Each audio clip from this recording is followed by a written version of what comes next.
eyes. Okay.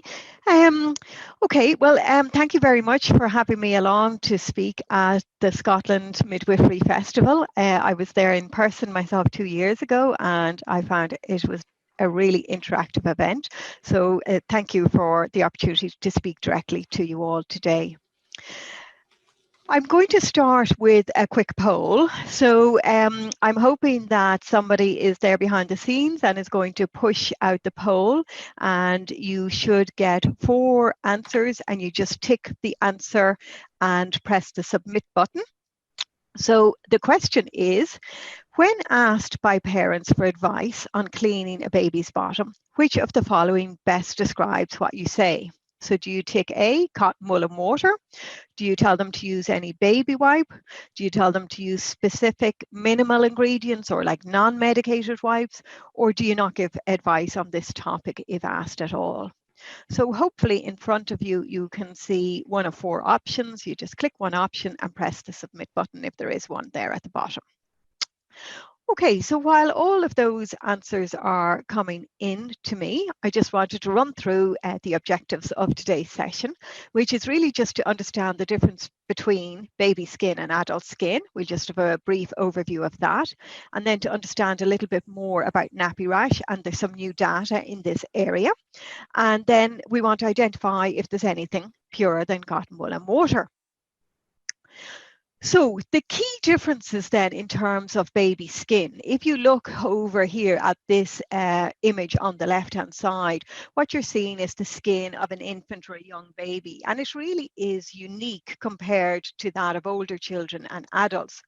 The epidermis, which you can see here on the left where my arrow is moving, it is 20% thinner in babies compared to adult skin.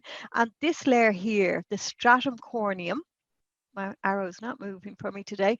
Okay, the stratum corneum, the very top layer, is 30% thinner in newborn skin compared to adult skin. And we know from our study that baby skin is also less firmly attached than mature skin. And it has a high propensity for increased transepidermal water loss. So this is really reflected by having a less effective skin barrier.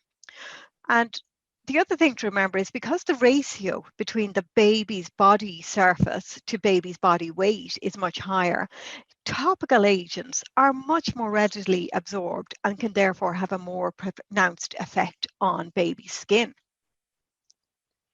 In terms of nappy rash, which is the main problem that in practice you would see, it's one of the commonest complaints for young children. Nappy rash, we know that it is really uncomfortable for the infant, but not only that, it is a portal of entry for bacterial infection. And this, of course, leads to increased family and healthcare costs. If your child was in hospital and they developed nappy rash along with, say, another reason that they might be there in hospital, but they would end up with an increased length of stay. So it's not good for anybody. And we know that nappy rash is really common in neonatal units. Over 40% of babies in a neonatal unit have been reported to have nappy rash. And this is very often if they're very preterm, they have shortcut syndrome, some of them, and they'll have a lot of gastrointestinal problems. So having nappy rash in the neonatal unit is very, very common. But the latest information comes from the UK, and it shows us that infants between 0 and 8 weeks, the rate is 25%. So a recent study that has just been published has shown a rate of 25%. When you look at diaper dermatitis or nappy rash throughout the world, the rates vary considerably from country to country, but I think 25% for this part of the world is very, very representative of the true picture. You will all be familiar with many of these nappy rash scoring charts. So some of the charts go between 0 and 5, some go between 1 and 5, and there's one chart goes between 0 and 6. But either way, it's very useful as a group of midwives to always be using a recommended nappy rash scoring chart in your practice, and hopefully within the Scottish area, the one scoring chart is used throughout the region. That way, at least you can compare and contrast what's happening. Okay, so I mentioned to you that there is some new UK data published in October on the incidence and the duration of nappy rash in full-term infants using 3 different types of baby wipes. So this is really important to understand, because you look at all of these baby wipes that you see on the market, and you can see words like suitable for newborn skin, natural fibers, sensitive, and you think to yourself, well, they're all suitable for born babies. But if you look at the number of ingredients in them, you can see a huge variety. So if you look at the top product here, I think I counted up earlier 12 different ingredients in that product, 7 in the next product, and there's 15 or 16 in the next one, and then 2 in the WaterWipes. So the one thing you have to say to yourself is, what and why is there such a difference in the level of ingredients in these products for newborn babies? And what we're seeing here is that even products that call themselves out to be natural or sensitive contain an awful lot of ingredients compared to WaterWipes with just 2 ingredients. So what is the most important thing then in terms of nappy rash and the numbers of ingredients?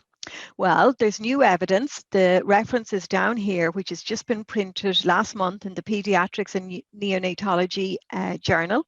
It was a study conducted by the University of Salford in Greater Manchester, and they recruited 698 mothers of newborn babies.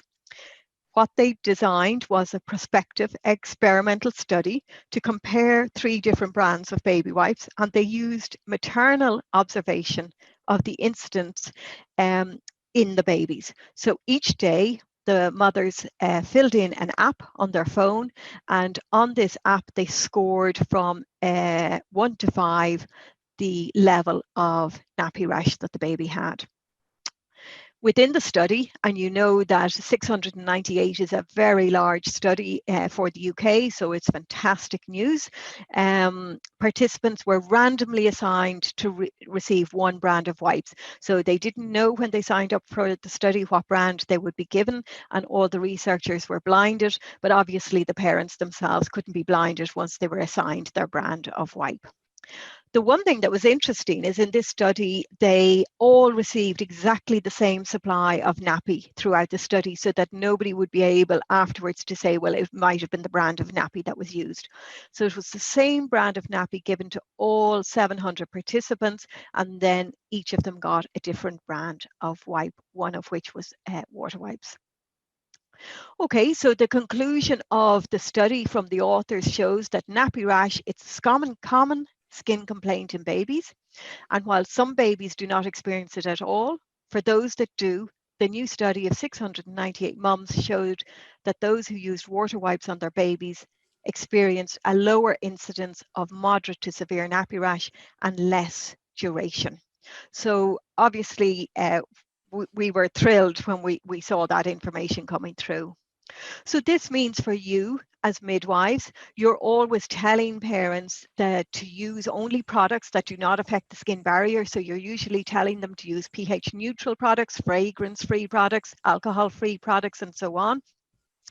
But now it's probably really important that you're saying to them to use minimal ingredients products. So in other words, to look at the back of the label and to see just how many ingredients are in the product that they're going to use. Okay, so then in terms of anything being purer than cotton wool and water, let me just quickly look at my phone to see what the answer was from earlier. Yeah, so 66% of midwives in Scotland would say to mums to use cotton wool and water, and 33% would say use any baby wipe. Okay, so let's just first of all then, for the 66% who recommend cotton wool and water, see if there's anything purer. Well, The Skin Health Alliance are a group of independent dermatologists from all over the world. They're headquartered in London, and they award professional dermatology accreditations to products and services and brands around the world. And they do this by conducting full scientific reviews of a product and any research that that product has. And ultimately, what their aim is of the Skin Health Alliance is to independently verify whether a product is safe or not. So we asked them to look at the substantiation around cotton wool and water.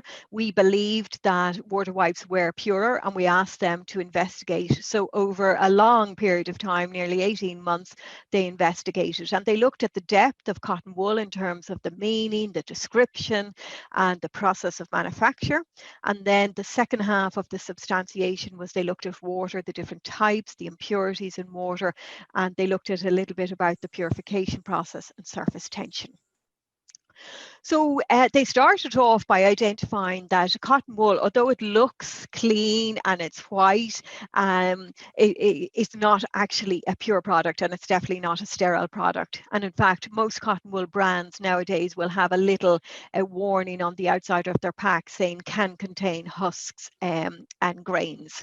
So remember, cotton wool is collected by hand in the fields, and then it's opened and cleaned. But the next step is that bleach is added to make the cotton white, okay, because cotton is actually quite brown when it's first collected. So bleaching, then you have to remove chemicals and excess water out of that process, and then you go into a series of steps that involve drying the product, lapping the product, carding it, and rolling it.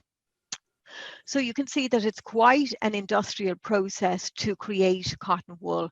And when you get to the finished product, although it's been a complex process to get there, there's no way to guarantee the cotton wool is sterile or that small pieces of cottonseed or other impurities are not there. So the SHA identified that cotton, although it looks white and fluffy, it's not actually a pure product.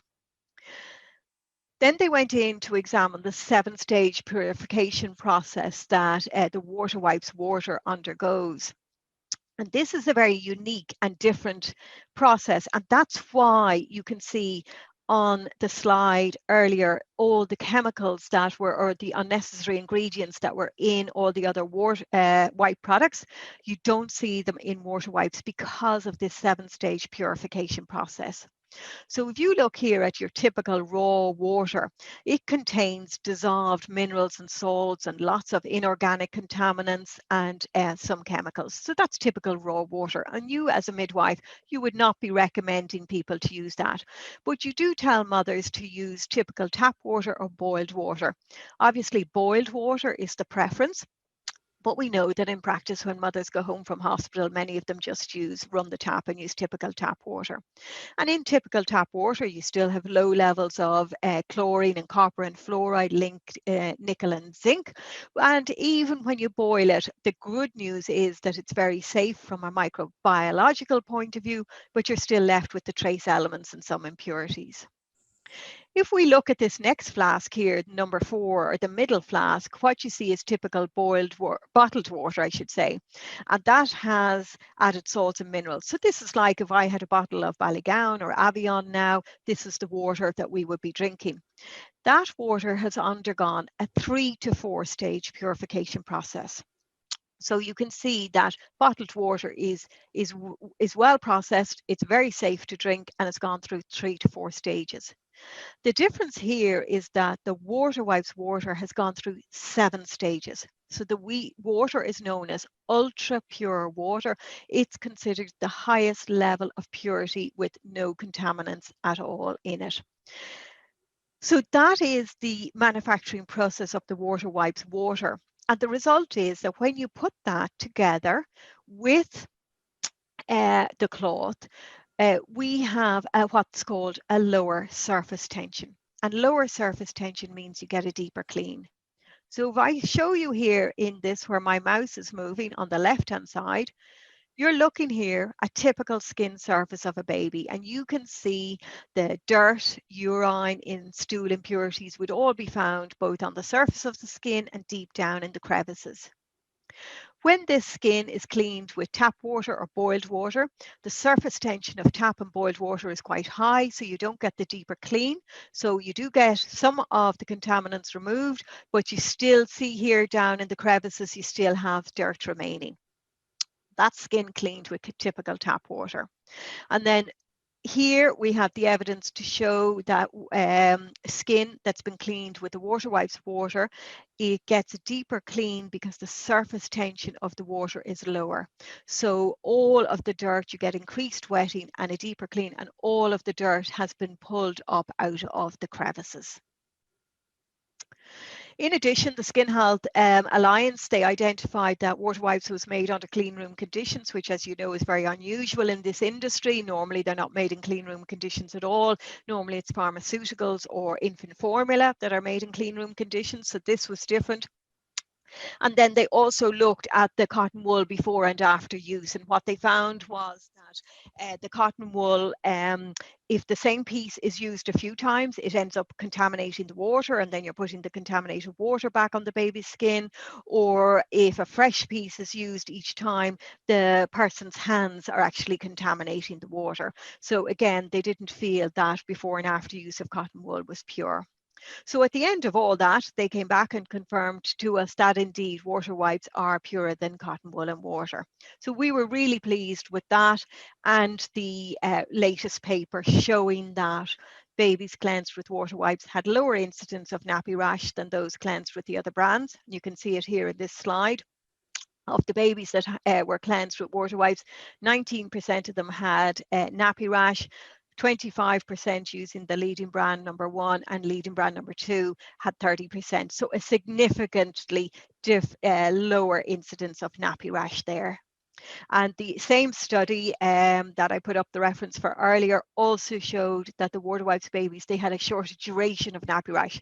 So for anybody who did get nappy rash, where it would have lasted 1 day with WaterWipes, it was 1.48 days with the brand 1 and 1.69 days with brand 2. So I think that's a big difference, and there was statistically significant there, as you can see from the figures.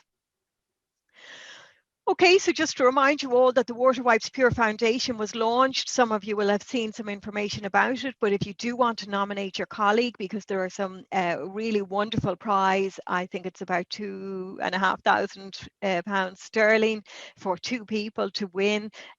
So if you want to nominate a colleague, just go onto the website, the WaterWipes website, into the healthcare professional section, and you can nominate your colleague there. And also there's lots of materials that you can download that may be of use to your practice. Okay, I think that gives us a little bit of time maybe to have some questions. Okay, many thanks, Jill. And to the audience, now's your chance to put some questions in, which will come through to me to field to Jill.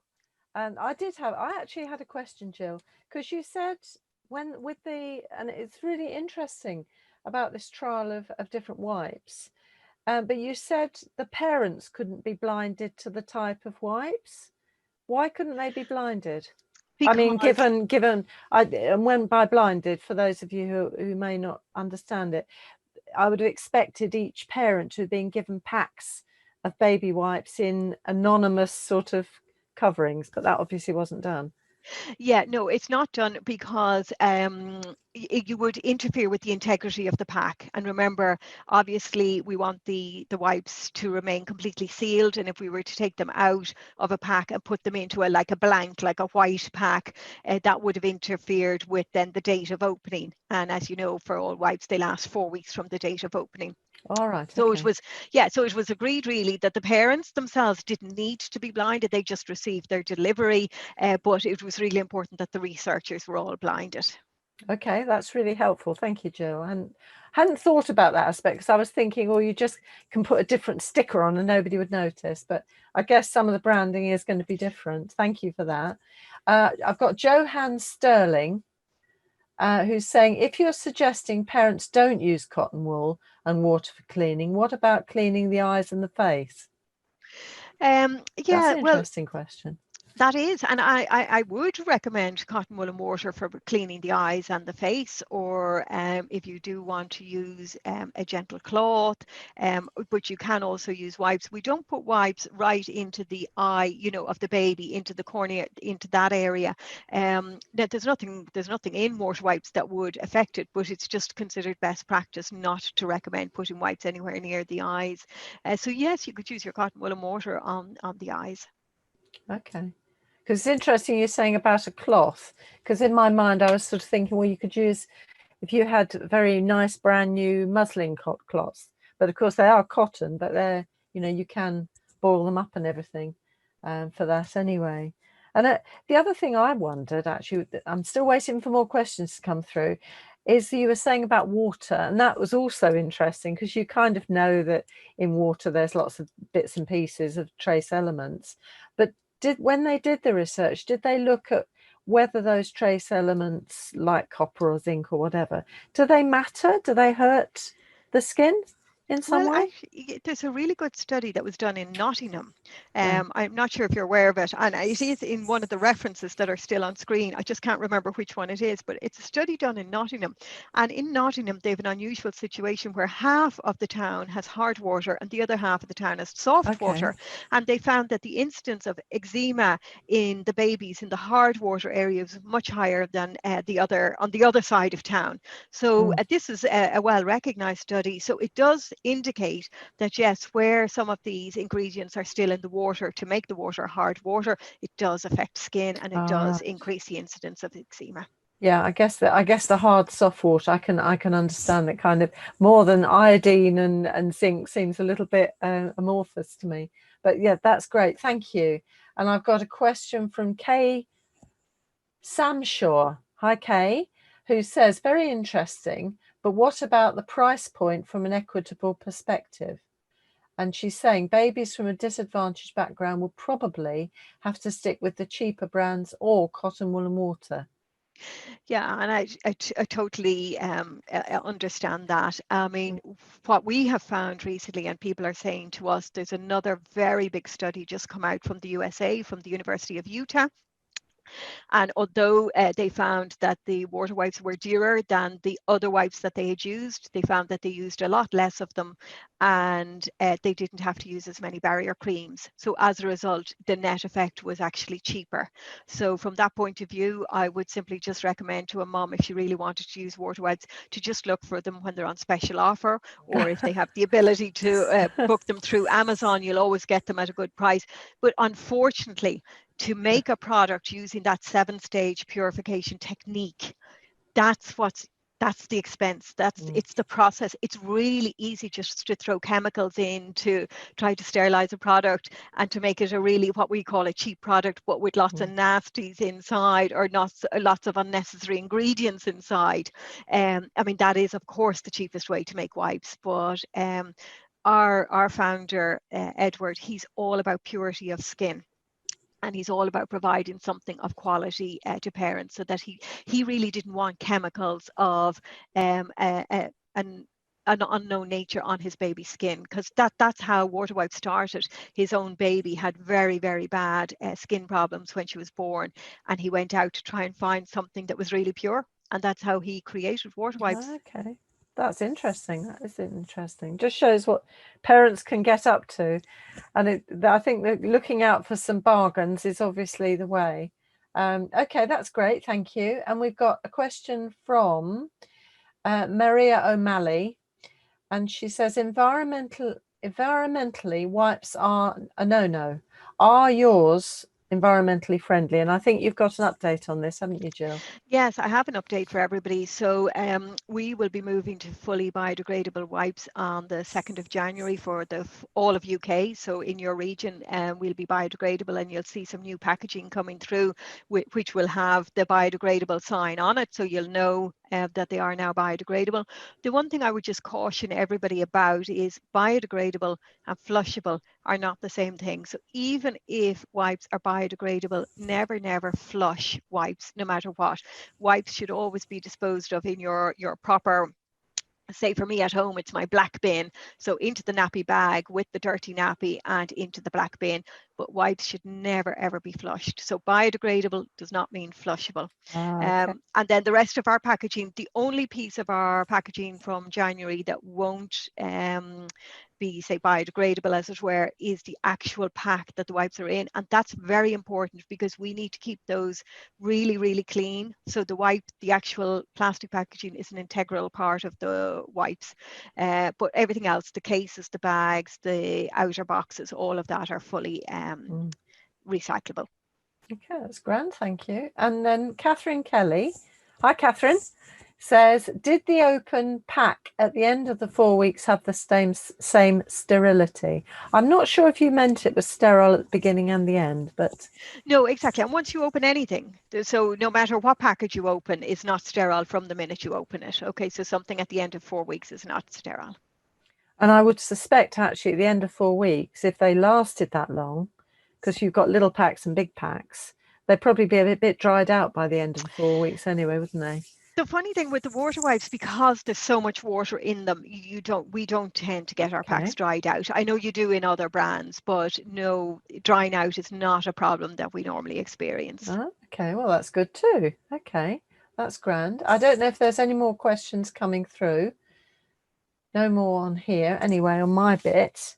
And I asked about the blinded time. I mean, I was very interested in the cotton wool because it's interesting, isn't it? Because you see this white fluffy stuff and think it's all nice, and you kind of assume it's all sterile somehow because it's always used in hospitals, I suppose.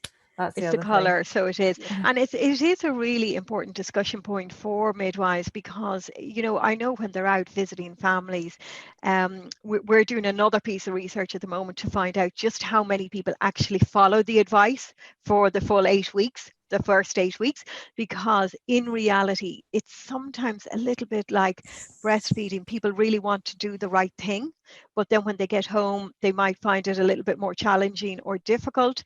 And then they swap, and of course then they swap to something though that's kind of just cheap and cheerful rather than swapping to something of that, you know, that won't irritate the skin. Or of course they've got a friend or a mum or a mother-in-law who suggests something different. Yes, so. Yeah, or who brings them a present of something that they got on special. Absolutely, you always have to take account of that anyway. Okay, so that's great anyway, because that's taken all the questions that were sent. We had a lot of questions on this topic, and Jill, you've given us lots of information. I'm not going to look at cotton wool or water in the same way again. So thank you very much for coming in and sharing what you're up to with your water wipes, and we'll look forward to seeing the new, not flushable, but biodegradable. And that's really good to kind of highlight that, because there's so much talk in the papers about these giant fatbergs and everything. Yeah. I won't go there for that anyway. So thank you very much, Jill.